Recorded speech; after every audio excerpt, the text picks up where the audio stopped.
한미연합군사훈련인 을지 프리덤 가디언이 내일부터 31일까지 11일 동안 진행될 예정이어서 이번 주에도 한반도 안보 긴장 상황은 어느 정도 계속될 것으로 전망됩니다. 이런 가운데 미군 핵심 지휘관들이 동시에 한국을 방문해 방문 배경에 관심이 쏠리고 있습니다. 왕선택 통일외교 전문기자와 함께 한반도 안보 상황 점검해 보겠습니다. 안녕하십니까? 네, 안녕하세요. 네, 우선 내일부터 시작되는 을지 프리덤 가디언 일정부터 좀 소개해 주시겠습니까? 네, 내일부터 그러니까 21일부터 31일까지 10하루 동안 진행이 되도록 돼 있고요. 네. 1부와 2부로 두 차례로 이렇게 구분을 해서 진행을 합니다. 1부는 21일부터 25일까지 5일 동안 을지훈련이라고 하는 형태, 그리고 한미연합 군사훈련이라는 형태 두 가지가 병행이 되고요. 그 상태에서 을지훈련은 끝이 납니다. 네. 그렇지만 프리덤 가디언은 계속이 되고요. 그래서 2부 28일부터 31일까지 프리덤 가디언이라고 하는 한미연합 군사훈련이 계속이 됩니다. 이 훈련에는 한국군이 5만 명, 그다음에 미군은 17,500명 이렇게 참가를 하고요. 네. 이런 한미 연합 군사 훈련을 하게 되면 미국의 이제 전략 무기라고 하는 것들이 얼마나 오느냐 이게 이제 관심이 되는데 네. 이번에는 얼마나 오는지 안 오는지 이 부분이 아직까지 공개되지 않고 있습니다. 네. 이번 훈련에 참가하는 미군 규모가 축소가 됐고 또 이게 북한이나 중국을 의식한 게 아니냐 하는 관측이 있는데요. 어떻습니까? 네. 그런 관측이 있습니다. 미군 규모가 일단 지난해에 비해서도 작고 네. 지난 몇 년 동안의 추세를 봐서도 작습니다. 네. 지난해 2만 5천 명이었는데 올해 17,500명이니까 7,500명이 줄었습니다. 네. 그 전에는 또 3만 명 정도였던 적도 있기 때문에 좀 줄었죠. 그다음에 전략무기 출동 여부, 아까 말씀드린 것처럼 아직까지 미정입니다. 예년에 몇 년 동안의 사례를 보면 B1B라든가 항공모함이라든가 이런 것들이 훈련 기간에 맞춰서 오곤 했는데 네. 지금은 그런 부분에 대해서 국방부가 발표를 하지 않고 있습니다. 이런 것들은 좀 규모가 축소됐다라고 말을 할 수 있는 부분인데 네. 이런 것들은 사실은 북한과 중국이 그동안 몇 달 동안 또는 몇 년 동안 계속해서 강조하던 요구 사항입니다. 그래서 이런 것들은 현재로 봐서는 북한이나 또는 중국의 요구를 의식한 어떤 조치, 그런 의미가 있을 수 있다. 충분히 그렇게 해석할 수 있는 여지가 있다. 이렇게 봐야 되겠습니다. 네. 이제 얼마 전에 북한이 괌을 포위 사격한다고 했고 또 미국의 강력한 맞대응이 뒤따랐고요. 이런 식으로 해서 긴장이 이제 한반도를 둘러싼 긴장이 최고조로 올랐는데 이런 훈련 규모 축소와 좀 관련이 있다고 봐야 되겠죠? 네, 제가 볼 때는 좀 관련이 있다고 좀 생각을 하는데요. 네. 그 순서를 좀 살펴보니 이렇습니다. 기본적으로 이제 북한과 미국의 말싸움을 먼저 시작한 것은 어떻게 보면은 트럼프 대통령입니다. 네. 트럼프 대통령이 화염과 분노에 접할 것이다. 이제 이런 말을 했는데 네. 2시간 반 만에 북한이 괌 포위 사격을 하겠다 이렇게 네. 맞대응을 해서 그야말로 한반도 긴장 최고조로 올랐습니다. 그 뒤에 며칠 있다가 미국과 중국의 정상이 전화 통화를 했습니다. 그 뒤에 상황이 많이 바뀌었습니다. 예. 먼저 미국에서 국무장관과 국방장관이 신문에 기고문을 냈는데 거기에다가 북한을 침공하지 않겠다. 북한의 붕괴를 원하지 않는다. 그리고 우리는 협상을 원한다. 이런 내용이 들어간 기고문을 발표를 했습니다. 네. 그 다음에 김정은이 포위 사격을 보류하겠다 이런 입장을 또 네. 냈습니다. 네. 그 다음에 지금 한미 연합 군사훈련의 규모가 축소됐느냐, 이거 의도적이냐 이런 논란이 나오고 있기 때문에 네. 미국과 중국의 전화 통화 이후에 달라진 그런 분위기를 여전히 타고 있다. 그렇다면은 어느 정도 의도가 좀 있고 관련이 있다 이렇게 해석을 할 수 있습니다. 네. 네. 약간 긴장을 좀 완화하는 그런 분위기인 것 같아요. 네, 그렇습니다. 네, 이 을지 프리덤 가디언에 대해서 연습이라는 말도 있고 훈련이라는 말도 있는데 어떤 게 맞는 건가요? 네, 요즘에 며칠 동안 기자들 사이에서 계속 논란이 되고 있는데 네. 연습과 훈련 이게 거의 같은 말입니다. 같은 말이라서 이제 실제적으로 이제 언론에 보면 다 혼용을 하고 있는데 네. 굳이 따지자면 연습이라는 말은 개별 지식이나 기술을 습득하는 그 자체를 얘기할 때가 많습니다. 배우는 자세로. 네. 근데 훈련이라고 하는 것은 어떤 특정한 목표를 두고서 다양한 종류의 연습을 복합적으로 단계적으로 진행할 때 훈련이라는 말을 사용을 더 많이 하죠. 네. 그래서 문맥적으로 약간의 차이가 있습니다. 그럼 을지 프리덤 가디언은 뭐냐? 이거는 정식 명칭 자체가 연습입니다. 이거는 항상 공문서에 다 연습으로 나와 있지 훈련이라고 하지 않습니다. 그래서 연습이 이제 엄밀하게 말하면 연습이 맞는데 다만 북한군의 침공에 대비해서 한미 연합군의 전쟁 수행 능력을 높이기 위한 일반적인 군사 활동이다. 이러면 당연히 훈련에 또 해당합니다. 네. 네. 그래서 훈련이라는 말도 쓸 수 있고 연습이라는 말도 쓸 수는 있는데 다만 전체적으로 지금 쓰임새를 봐서는 훈련이라는 말을 더 많이 쓰는 것 같습니다. 한 70% 정도는 훈련이라는 말을 쓰고 엄밀하게 이것이 연습이냐 훈련이냐 이렇게 정확한 명칭을 따질 때는 연습이라 네. 이렇게 표현을 하고 있죠. 또 용어상 조금 더 이제 궁금한 것이 네, 이제 한미 연합 훈련이라는 말도 하고 네, 합동 훈련이라는 말도 쓰잖아요. 어떤 것이 더 적절한 표현입니까? 네. 이것에 대해서는 사실 별로 토론은 없지만 이게 네. 계속해서 오해가 가고 있는 그런 부분인데 네. 이거는 단적으로 말하면 연합이 맞습니다. 네. 이 연합훈련이라고 하는 말을 쓰는 것이 맞고 합동훈련이라고 하는 말은 틀리지는 않지만 연합보다는 맞지 않는다 이렇게 좀 말씀드릴 수가 있습니다. 연합훈련은 뭐냐면 어느 나라 A 나라와 B 나라의 군대가 통합해서 훈련할 때 연합이라는 말을 씁니다. 네. 네. 다른 나라가 같이 할 때 연합이라는 말을 쓰고요. 영어로는 컴바인드입니다. 네. 네. 그런데 합동이라고 하는 거는 다른 나라의 군대가 통합해서 훈련하는 게 아니고 다른 군종의 군대가 훈련하는 겁니다. 그러니까 육군과 해군, 네네. 공군이 같이 하면 그거는 합동훈련입니다. 네네. 그 jointness, 네. joint exercise입니다. 그래서 합동훈련은 기본적으로 같은 나라의 다양한 군대가 같이 훈련할 때 합동훈련이고 네. 군종과 상관없이 다른 나라의 군대가 같이 하면 연합훈련입니다. 네. 그런데 이제 한미연합 군사훈련 당연히 한국과 미국의 군대가 같이 훈련한다는 의미가 있기 때문에 네. 네. 이제 당연히 이제 거기에 이제 육군도 있고 그렇죠. 해군도 있고 네. 공군도 있으니까 합동훈련도 맞긴 맞는데 그거보다는 한국과 미국의 연합 훈련이 더 적절하죠. 네. 더 큰 의미가 있다 이런 네. 말씀이신 것 같습니다. 이 한미 연합 군사 훈련은 봄에도 하고 또 8월에도 하는 걸로 알고 있는데 이렇게 두 훈련을 별도로 하는 이유가 뭔가요? 네, 기본적으로 이제 한국 3월에 이제 연합훈련을 하는데 네. 그때도 항상 3월 위기, 4월 위기설 나오죠. 네. 이제 8월에도 또 이렇게 8월 위기설이 항상 8월 위기설 항상 나옵니다. 매년 두 차례씩 위기설하고 그 앞에 뒤에 연결해 가지고 어떻게 보면 12개월 중에서 거의 6개월 동안 이 위기를 계속 얘기를 하고 있습니다. 네. 그런데 이것이 이제 두 개의 훈련을 이제 1년에 두 번씩 하는 것은 역사적인 이유도 있고 또 기술적인 이유도 있습니다. 역사적인 이유라고 하면 중요한 게 1976년 8월 도끼만행 사건입니다. 예. 이 도끼만행 사건을 하면서 한반도 전면전에 대비한 한국과 미국의 연합훈련이 대규모로 커지게 됩니다. 그 전에도 훈련이 있었는데 이때를 계기로 해서 미군이 한반도 전쟁이 났을 때 미군이 대규모로 쏟아져 들어올 때 어떻게 이 쏟아져 들어오는 미국의 증원군을 잘 받아들이고 적절하게 그 전쟁에 배치하고 그 뒤에 대규모로 작전을 어떻게 할 것인가 네. 이것을 실제로 해보는 그것이 3월, 4월에 하는 야외 기동 훈련. 독수리 훈련이라고 하는 부분과 예. 그때는 키 리졸브라고 하는 부분이 같이 들어가는데 네. 그때 하는 것이 이제 그래서 이 부분은 이제 오늘날 3월, 4월에 하는 야외 기동 훈련으로 발전이 된 것이고 예. 이제 지금 8월에 하는 을지 프리덤 가디언은 두 개의 별도의 훈련이 하나로 붙어버리는 경우입니다. 그 을지 훈련이라고 하는 개념이 있고 프리덤 가디언이라고 하는 개념이 있는데 이건 원래 다른 겁니다. 네. 근데 을지 훈련은 뭐냐면 그 1968년 1월에 청와대 습격 사건이 있었습니다. 예. 청와대 습격 사건이 난 다음에 한국 정부에서 이런 일이 또다시 재발할 경우에 이 우리나라 중앙 정부 기관과 지방 정부 기관 이런 기관들이 어떻게 이런 비상사태 대응을 하겠느냐. 이럴 때 어떻게 민방위군을 모아내고 또 비상 대응 체제, 뭐 전화 연결하고 뭐 보고하고 이런 모든 것들을 어떻게 할 것이냐를 이제 계획을 짜놓고 연습하는 그런 것이 이제 을지 훈련이거든요. 네. 이건 한미연합 훈련이 아닙니다. 이것은 한국 정부의 훈련이죠. 네. 근데 프리덤 가디언은 전형적인 한미 군사 훈련입니다. 1954년 전쟁 끝난 다음에 한국과 미국이 군사적인 작전할 때 어떻게 할까 이런 훈련을 한 게 이제 포커스 렌즈라고 이것이 이것이 발전해서 쭉 오다가 역시 마찬가지 1976년에 을지훈련과 프리덤 그 당시에는 포커스 렌즈였죠. 네. 이것이 합쳐버린 게 을지 포커스 렌즈고 이것이 2008년에 을지 프리덤 가디언이라고 하는 이름으로 이제 변경이 돼서 네. 지금 통합해서 운영을 하고 있는 것이죠.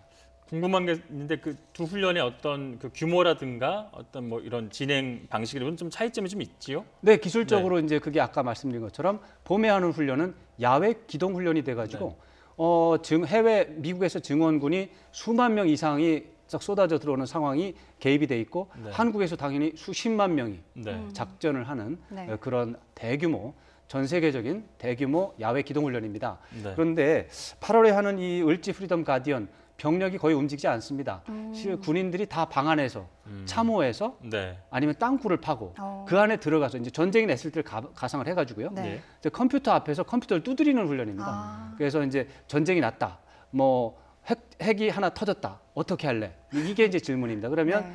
뭐 1사단은 어디로 가고 2사단은 어디로 가고 하는데 실제 병력이 움직이는 게 아니라 네. 그 사단의 이제 헤드쿼터 지휘부가 그러면 우리는 뭐 10km 남쪽으로 이동해서 어디다가 임시 헤드쿼터를 차렸다. 네. 거기로 갔다. 이제 가정하고 그럴 때 어떻게 될 것인가. 이런 것들을 컴퓨터로 모의 연습을 하는 것이죠. 네. 그래서 굉장히 성격이 다릅니다. 네.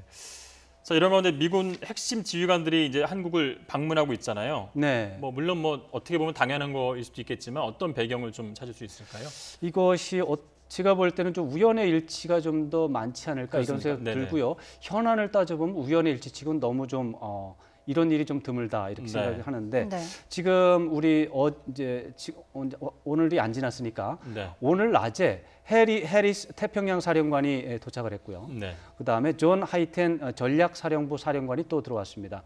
그야말로 한국에서 전쟁이 나면 굉장히 중요한 역할을 하는 핵심 지휘관 중에 지휘관입니다. 네. 이 두 사람이 동시에 지금 화면에 보이는 분이 해리스 태평양 사령관 해군 제독이시죠. 이분이 오셨고 또 미사일 방어청이라고 하는 기관이 있습니다. 그분도 곧 오시게 돼 있습니다. 네. 이렇게 되면은 미국의 최고 지휘부 3명이 동시에 와 있는 것이고 여기엔 주한미군 사령관이 이제 사성 장군이 또 지키고 있으니까 미국의 한반도 전쟁이 났을 때 최고로 중요한 역할을 하는 미군 최고 지휘관이 3명이고 또 가장 중요한 뭐 MD 시스템에서 방위청장이 또 와 있으니까 이건 엄청난 상황인데 이것은 이제 대체적으로 제가 봤을 때는 양쪽 미국과 한국에서 정부가 지금 바뀐 지가 얼마 안 됐거든요. 이렇게 되면은 네. 양쪽 지휘관들이 서로 이제 교차해서 방문하면서 상견례하고 인사하고 또 임무 인수인계도 하고 그렇습니다. 그래서 그런 차원에서 기획이 되지 않았을까 하는 게 제 생각인데 현안이 굉장히 많아요. 네. 예를 들어서 최근에 이제 미국에서 주한미군 철수를 공공연히 말하는 경우가 있었어요. 네네. 스티븐 배넌이라는 분이 네. 그걸 공공연히 얘기를 했는데 이렇게 되면은 안보 공약에 대한 불안감이 한미 간에 나오게 됩니다.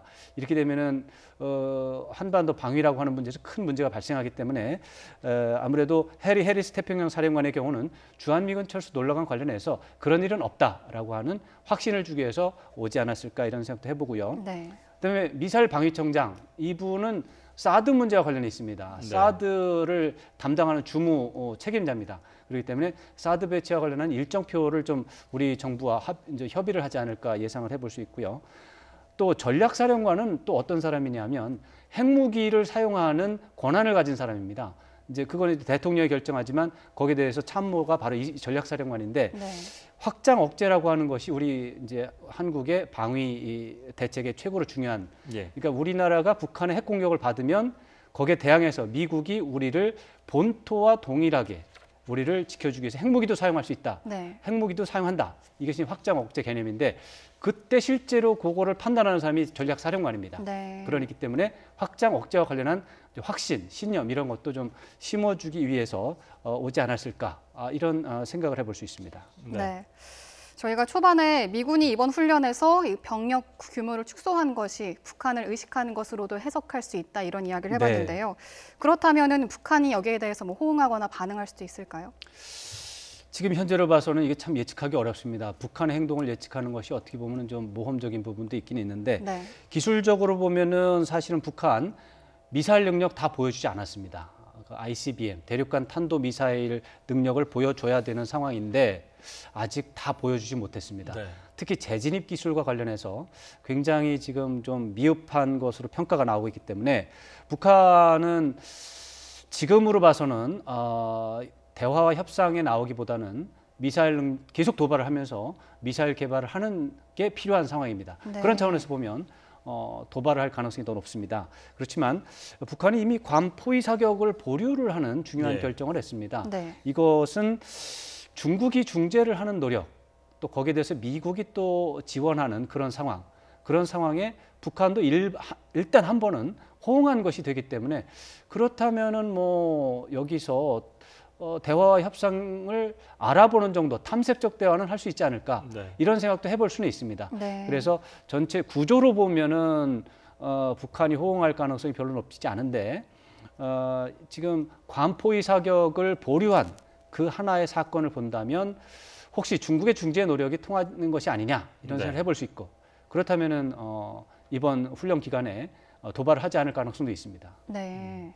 그 중국의 중재 노력이 구체적으로 지금 진행이 되고 있다라고 이제 그럼요. 네. 중국의 중재 노력은 지난 4월 6일, 7일 플로리다 마랄라고에서 미중 정상이 네. 회담을 했고 네. 그 회담의 결과 트럼프 대통령이 시진핑 주석에게 북한 문제를 주도적으로 해결해 달라라고 요청을 한 것이고 네. 시진핑 주석이 거기에 대해서 주도를 해서 열심히 한번 해보겠다, 도와달라 이렇게 한 국면이고 그 이후에 지금까지 최근에 그 이제 구도는 변하지 않고 있습니다. 네. 계속해서 중국이 중재를 하고 있고 미국은 자기 국내적으로는 북한 이제는 압박하는 스탠스를 취하고 있고 이제 한편으로는 중국을 통한 중재 노력도 하고 있고 또 별도의 북한과의 대화 노력도 진행을 하고 있는데 북한과의 대화 노력 성사된 것은 거의 없습니다. 네. 인질, 이제 납치, 북한에 이제 억류된 사람을 이제 한 사람 끌어내긴 했는데 그것은 이제 억류된 사람의 국한된 얘기고 핵 문제라든가 이런 것과 관련해서 북한과 미국이 직접 대화했다는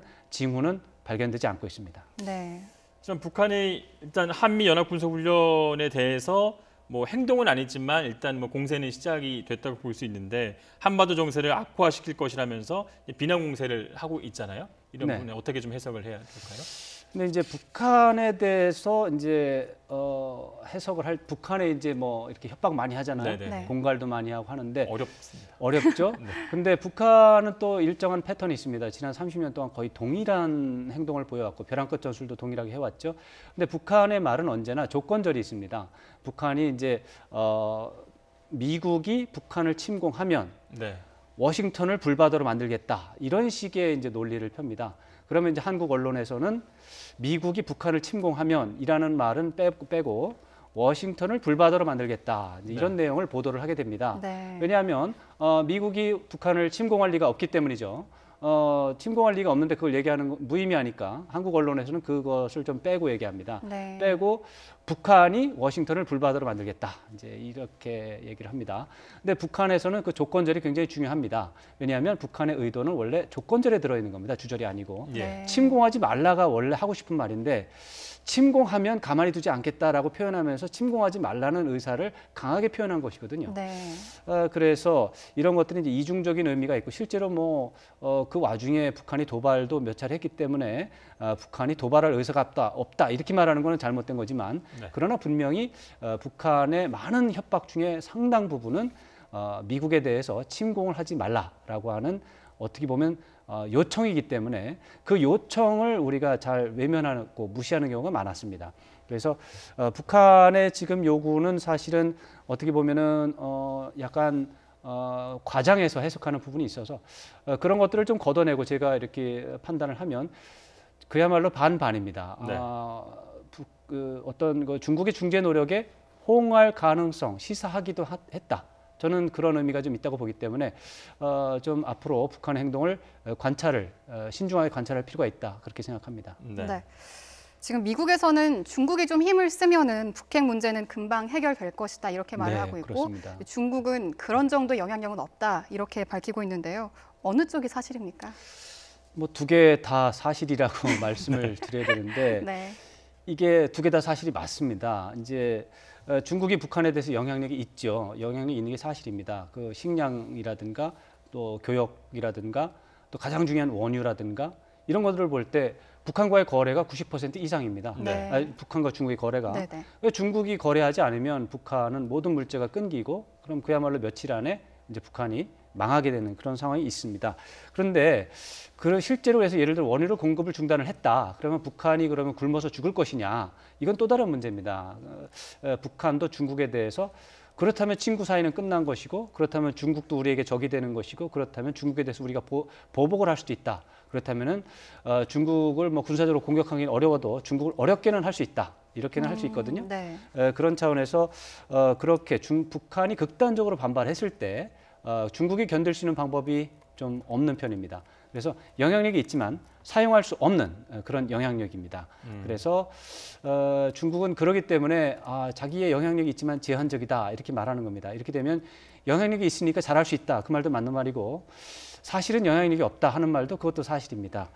그래서 지금 두 가지가 이제 협상을 통해서 이렇게 하고 있는데 그래서 중국은 미국이 그래도 북한과 협상을 해서 해결하면 제일 좋지 않느냐. 네. 네. 그게 이제 중국이 현재 어려운 국면을 넘어가는 가장 좋은 방법이라서 그러면서 미국에 대해서 하는 말이 북한이 핵 보유를 하고 이렇게 하는 것은 굉장히 불량 국가 행동이고 나쁜 짓인데 특히 유엔 안보리 결의를 어기는 것은 결코 중국도 용납할 수 없고 특히 핵무기를 보유하는 것은 중국이 봐도 그건 감당이 안 된다. 그건 반대한다. 네. 그런데 북한이 왜 핵무기를 만든다고 주장하느냐? 그것은 미국이 북한을 침공할 가능성이 있기 때문이다라고 북한이 주장하는데 네.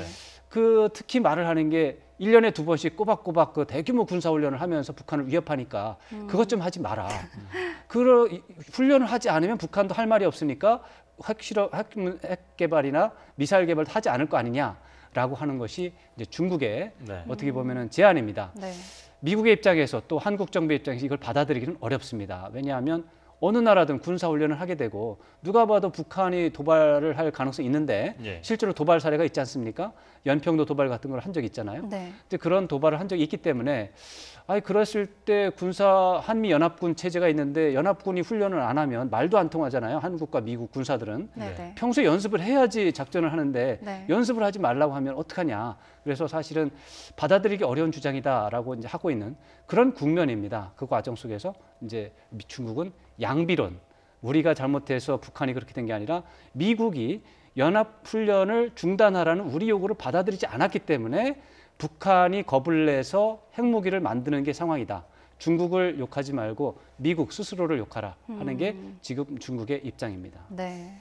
가정을 해서 좀 분위기가 이제 화해 분위기가 더 무르익으면 이 두 가지 문제, 그러니까 이 한미 연합 훈련을 그만하고 그리고 이제 북한도 핵과 미사일을 개발을 여기서 멈추는 한 번에 좀 해결할 수 있는 방안 이런 부분에 대해서 가능성이 좀 있다고 보시나요? 과거에 그런 게 몇 번 있었습니다. 1994년 북미 기본 합의문이 대표적인 사례고요. 2005년도 9.19 공동성명 대표적인 사례입니다. 그 네. 안에 북한은 핵실험과 미사일 실험을 중단한다.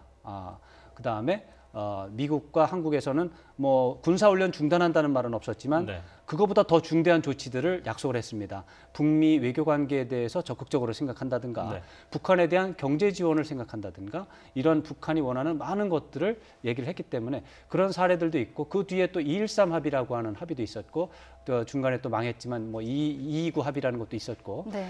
지난 30년 동안에 20여 년 동안에 많은 합의 사례가 있었습니다. 그리고 합의가 된 이후에는 대체적으로 크게 북한이 문제를 일으킨 적은 거의 없었습니다. 네. 이렇게 봤을 때 저는 여전히 가능하다. 그리고 그것을 만들어가는 게 우리의 목표가 될 수밖에 없다. 그렇게 보는 것이죠. 네. 이런 가운데 미국에서 이제 북한 문제나 한반도 문제에 대해서 조금 혼란스러운 메시지가 이제 나오기도 네, 합니다. 네. 이게 의도적인가에 대해서는 좀 따져봐야 될 문제인 거고 네, 강경파인 스티븐 배넌 수석 전략가가 해임됐잖아요. 네. 어떤 이 대북 정책에 대한 일관성을 갖는 그런 그 정책 이런 메시지를 좀 기대해봐도 되는 건가요? 이 부분에 대해서는 예스와 노가 또 동시에 들어갈 수밖에 없습니다. 스티브 배넌 이분이 사실은 일반적인 국무부 관리들이나 또 국방부 관리들하고 좀 굉장히 다른 입장을 취하고 있었고 최근에도 단적으로 얘기를 했습니다. 주한미군을 철수하는 방안을 포함해서 협상을 하는 것도 가능하다. 네. 이거는 금기도 이런 금기가 없습니다. 이거는 그렇죠. 네. 그야말로 이게 한미 동맹을 파괴하는 절대적인 금기 발언인데 이걸 했고요. 그 다음에 이런 식의 해석이나 뭐 언급이 나오는 거는 당연히 이제 해임 사유가 되고 그런 차원에서 봤을 때 이 전 사람이 해임이 됐기 때문에 그런 일은 앞으로 없을 것이다 이렇게 예상을 할 수가 있습니다. 네. 네. 그런데 문제가 뭐냐면 지금 트럼프 행정부의 공식 대북 정책이 최대의 압박과 관여 관여라고 하는 정책인데 압박은 북한을 막 못 살게 구는 것이고 이제 관여라고 하는 거는 대화와 협상을 통해서 인센티브를 주는 그런 거를 얘기하는 거거든요. 네. 미국은 이거 두 개를 동시에 하고 있습니다, 지금. 예. 한편으로는 압박하면서 한편으로는 대화를 얘기를 동시에 하고 있습니다. 이것을 가지고 그러면 이중적이고 혼란스러운 메시지냐? 저는 그렇게 보지는 않습니다. 이것은 일관성이 있고 통합성이 있고 체계성이 있다. 왜냐하면 비핵화를 위해서 한편으로는 밀고 한편으로는 땡기는 이 두 가지는 동시에 되거든요. 그런 차원에서 저는 압박과 관여를 동시에 하는 것은 일관성이 있는 것이고 다만 주한미군 철수라든가 이런 식의 얘기는 일관성이 없는 것인데 그 부분은 배제가 됐다. 네. 네. 그래서 상황은 좀 좋아졌다 이렇게 평가할 수 있겠습니다. 예. 네, 여기까지 듣겠습니다. 지금까지 YTN 통일외교 전문기자와 함께 한반도 안보 상황 짚어봤습니다. 고맙습니다. 고맙습니다.